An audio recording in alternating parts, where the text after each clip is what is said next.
that's one of them. Got a lot of money in here, so just want to make sure. And then obviously my old car, my baby.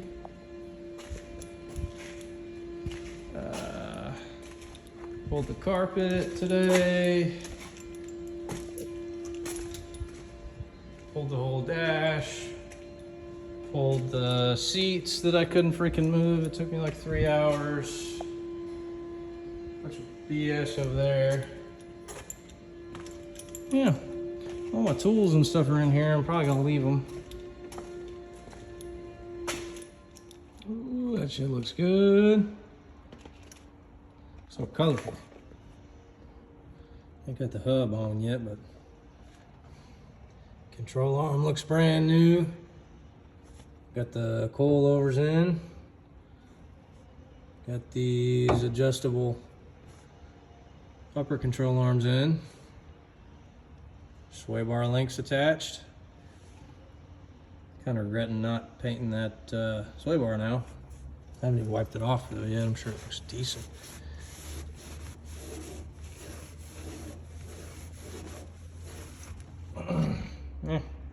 Could have used some paint. Oh well. Still, that looks good. We can start on the other side.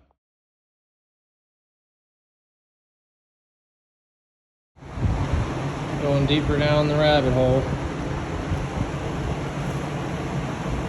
Gotta take off this aluminum pan. Check this rotating assembly out. Make sure everything's cool in there.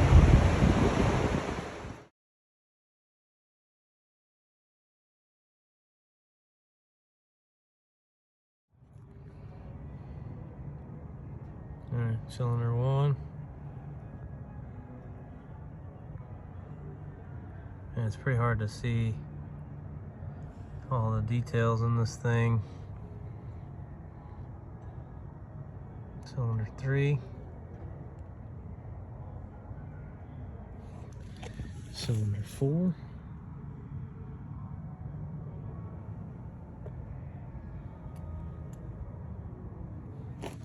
Cylinder 5.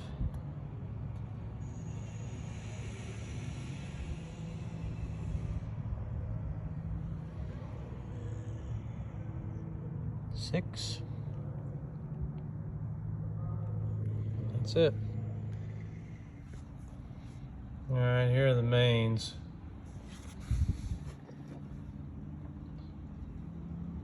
Not too bad. This is as far as I'm getting on it today. These look quite a bit worse than on the video than they do in person. I mean, they look like this, but it's not like deep scratches on them like how it looks. Like nothing catches your fingernail on them.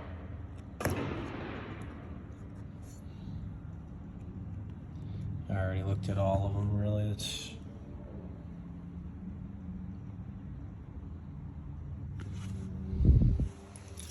like if that's how they all would have looked, I'd have been happy with it, but the rod bearings look like death. And these don't have scuffs on the mains. I was really not expecting to see any issues with mains.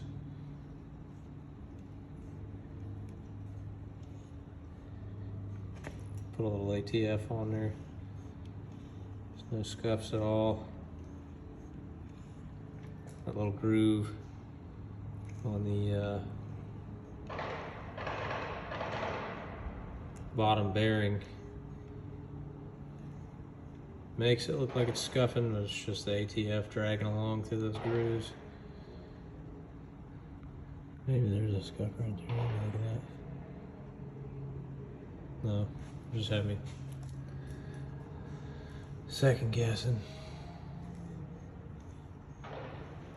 Nope, nothing.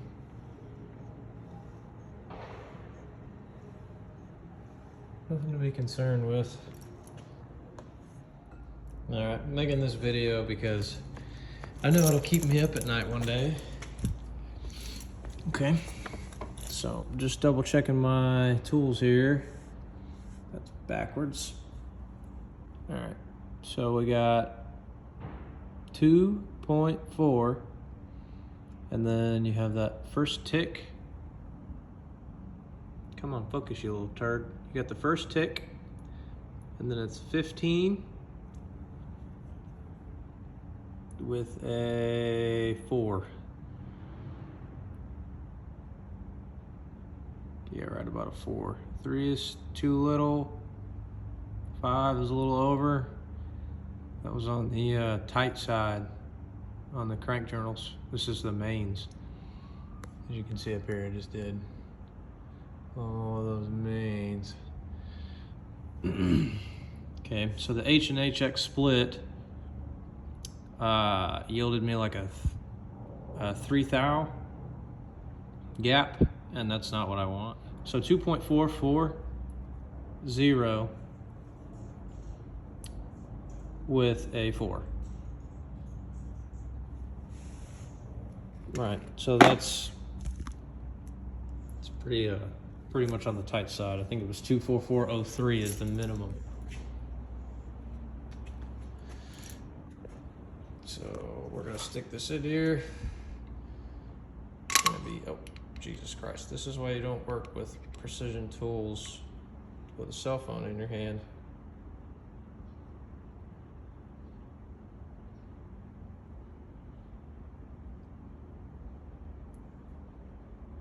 So that's a little under 2.5 thousandths.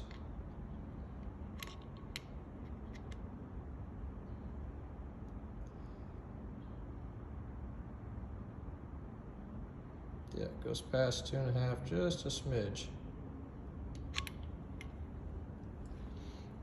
And they're all about 2.5 on this deal here. So just to double check that my 0 is accurate, this is locked in place. And I'm gonna just, this would be a lot easier without a cigarette in my mouth.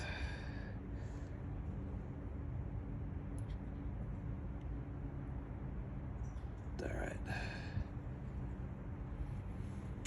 Oh, about had it for a second there. It's just really hard to do, even without a cell phone involved.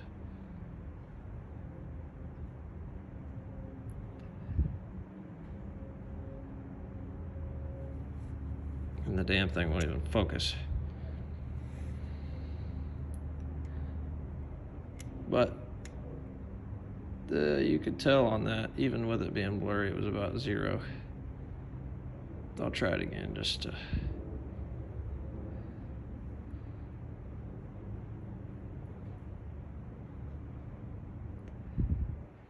Yep, there we have it, 0.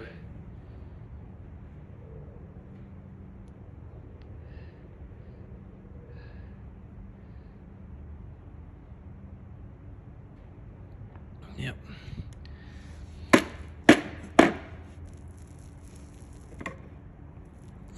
So I have that guy zeroed out.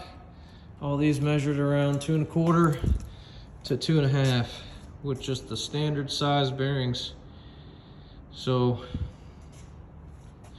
it's kind of crazy to me.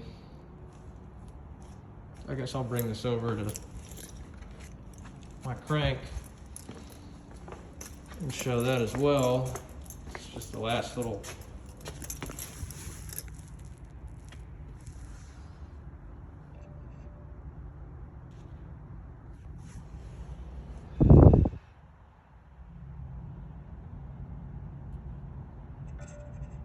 come on there, buddy.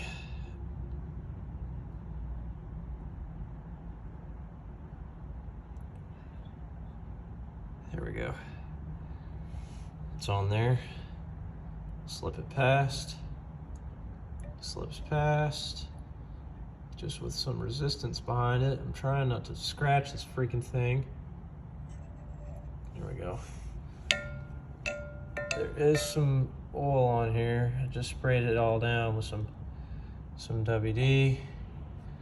Every one of these crank journals. Oof. Does that slip through?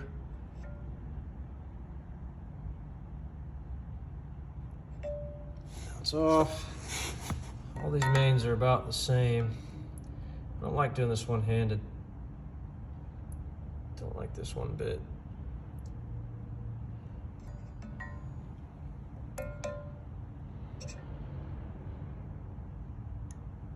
feel like I'm gonna tear something up.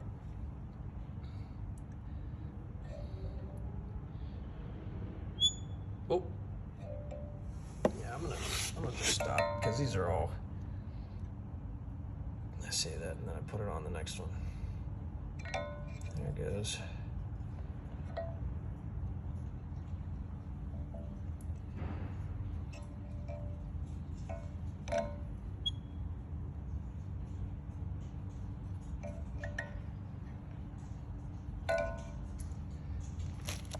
Yeah, those are all the crank mains.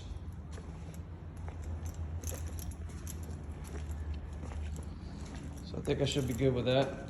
2 1/4 to 2.5 thousandths clearance. All right, here's where we're at. I got all this stuff done yesterday. Oil pump and all that was already on, but I got the cylinder head on. Popped a couple new O-rings on that thing. It's kind of a pain in the ass to find some, and bought some assortments. Getting the cams in is always fun, and you know, and then sliding the timing belt on, trying to get that all straight and in time. So everything's lining up pretty good. What's going on there? There's a little Focus ripping around, having some fun in the rain.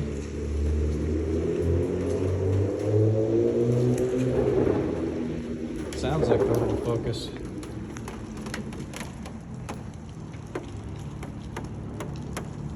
Yeah, that's the Beamer. So no, that's the Beamer, I think.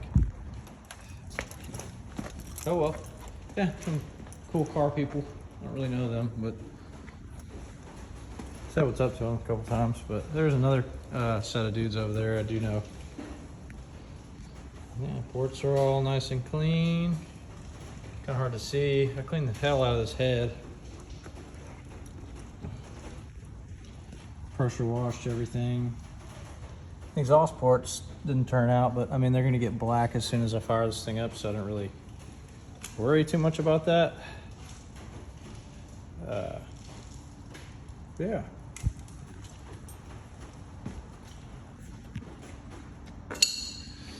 I got pretty much everything ready to go. With the timing covers on there, and valve covers and alternator, maybe the power steering or whatever. That'll be fun. Probably my coil packs and all that. And then, yeah, after that's done, I'll set it down and re-index the bell housing. I got some offset dowels for it. Matter of fact, I should probably do that with it on the stand. Try to knock these dowels out. I don't know. Yeah, this is the cleanest you'll ever see this little plug valley. It's always littered with crap. I don't know why, but yeah, that's where I'm at. Well, here's my new car. Actually just painted this engine bay. It doesn't look great. Don't really care if it's perfect. It just had a little bit of rust in there that I wanted to clean up and make it look pretty. And the white wouldn't have matched the fucking silver that it's getting painted to. It is white. It is a really straight car. It's I've already done a decent amount of work to it. It had a full tan interior, but we don't like tan interiors, so I said bye-bye to that shit. My buddy wanted the new one, or his old one, his old interior. These wheels are getting fucked. You can see what's going on. Hard hard to see, but yeah, she's gonna be nasty.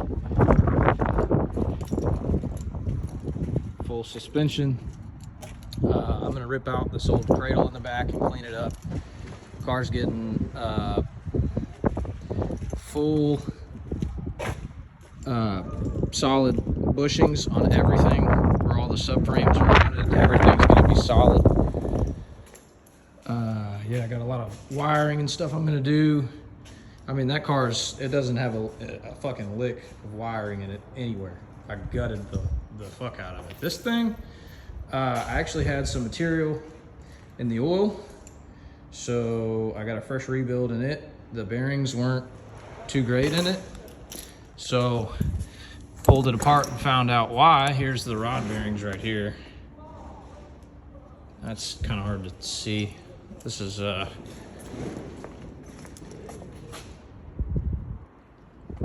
there we go. Yeah, that's what the rod bearings look like. These are race bearings, so they chew up pretty easy. They're real soft. I think it's like a lead tin material, so it's designed to fuck itself before it screws up your crank journals.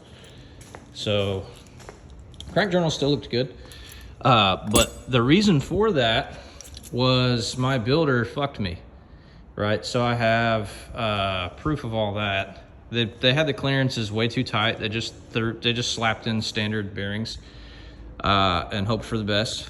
I'm not even sure that they measured it because it was at like 1.3 to 1.6 thousandths. And the rod journals are 2-inch journals, so I usually run 1,000th per inch. So I put them a little over 2 thousandths each, 2 to 2.5. Same with the mains. The mains were all 2.5, and they had instructed me to run freaking 1540 in it. So that was way too thick for those clearances. Yeah, this is where old girl is sitting right now. I got, pulled the motor, pulled the transmission out. Let's see.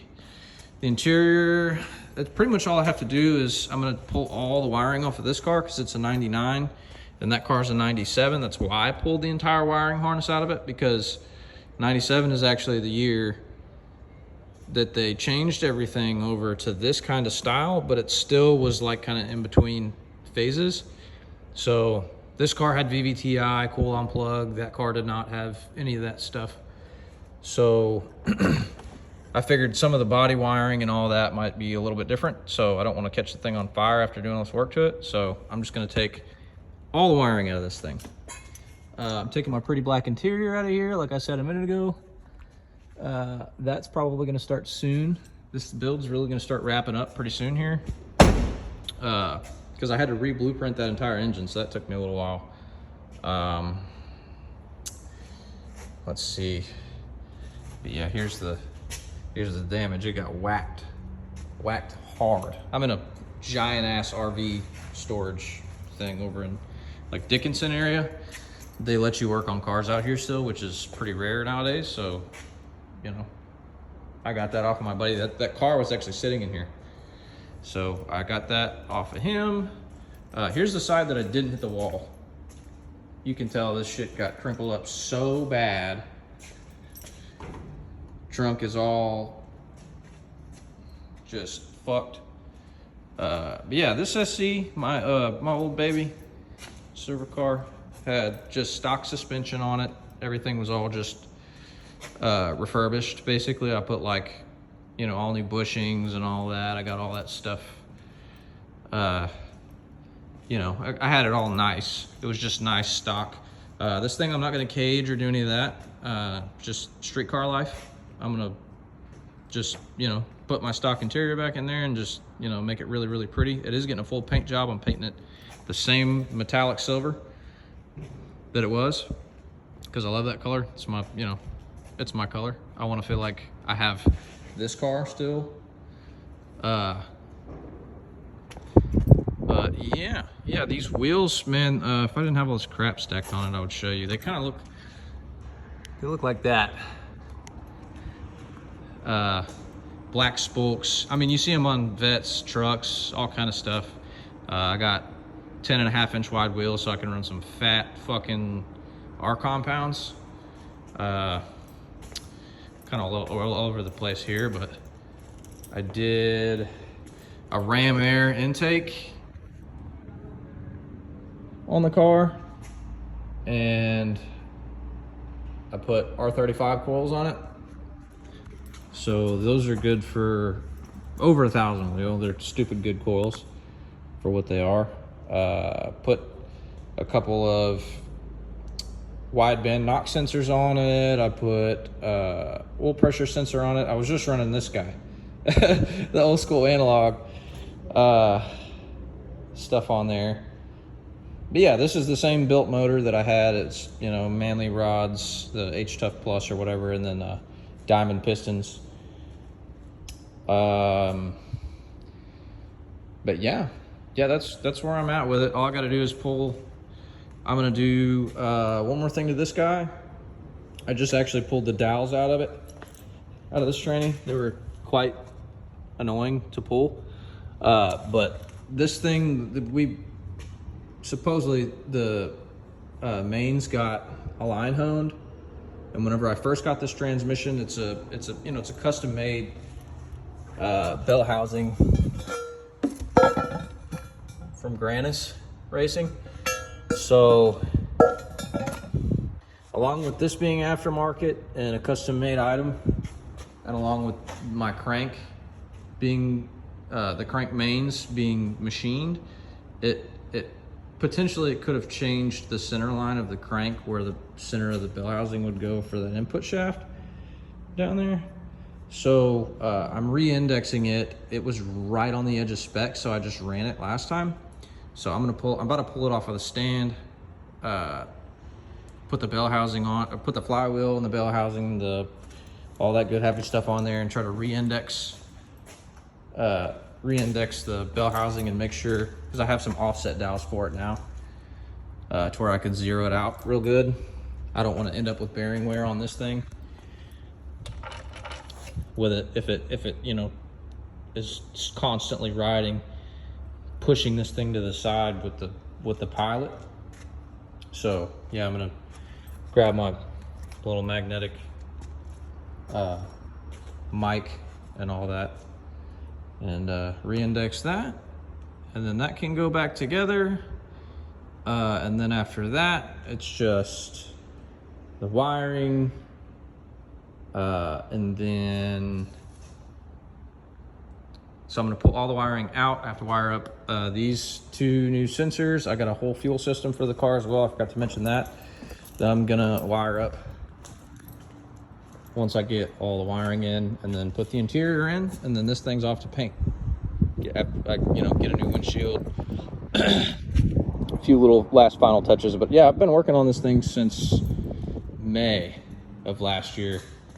Since it got hit, I bought this car. I bought that roller, this guy, like probably 2 days after it happened.